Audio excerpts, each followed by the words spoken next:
Bellator MMA could soon be taking a page out of the UFC's books when it comes to how they handle their main events. Back in 2011, the UFC made the decision that all headlining bouts would go for 5 rounds, a duration that had previously been reserved for championship fights.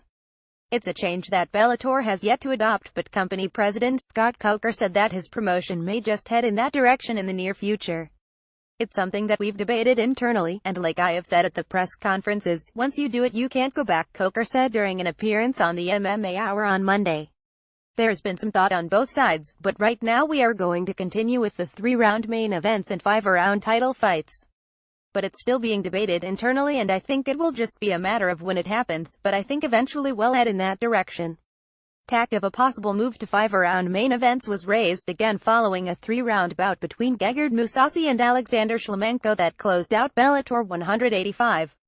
Mousasi won a close unanimous decision over Shlemenko, a verdict that could have been different with 2 more frames given that Shlemenko came on strong in round 3 and that Mousasi was hindered by a broken orbital. Coker sees the appeal of longer headliners, but also thinks that having only 15 minutes to work can entice fighters to leave it all in the cage.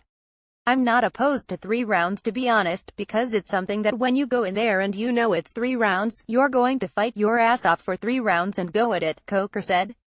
You can't pace yourself. It's going to be a much quicker paced fight than a 5-round fight. But I have people debating me here, and it makes a lot of sense because if this fight was a 5-round fight, clearly I think it would have gone Shlemenko's way.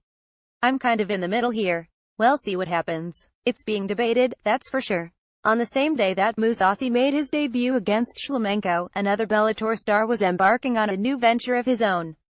Undefeated welterweight Michael Venom Page competed in his first pro boxing bout at a show in London, England on October 20th, defeating Jonathan Castano by 3rd-round TKO. Showing that he's willing to embrace change, Coker signed off on Page's boxing match with little hesitation. I said, look, as long as it doesn't interfere with his fight schedule with us, then we're fine with it, Coker said. So they put this fight together. Michael really wanted to do it. We talked about it. I said, look, if this is important for you, then go ahead and do it. Go do it. Go try boxing and see how it works out for you and if you enjoy it or don't enjoy it. But at the end of the day, he's continuing to train. Boxing is something that if he gets better, it's going to be better for him when he fights in the cage for us. He's going to up his stock over there in the UK and keep building his brand there, and we have no problem with it. It helps that Coker is also building a relationship with the boxing community. While heavily promoted pugilist Heather Hardy was soundly defeated at Bellator 185 by Christina Williams, her promoter Lou DiBella told Coker that he has other female boxers who might be interested in trying their hand at MMA in the Bellator cage.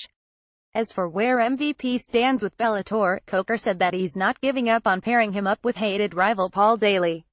When informed that Page is only willing to fight Daley if they both agree to forfeit their fight purse to whoever wins the bout, Coker was interested in the stipulation. At the end of the day, that fight should happen, and if winner-take-all is what he's proposing, maybe that's what we propose to Paul and say, hey, here's a winner-take-all scenario, let's do it, let's get it on, said Coker. If they want to put it on the line, we're going to pay somebody, well just pay the winner.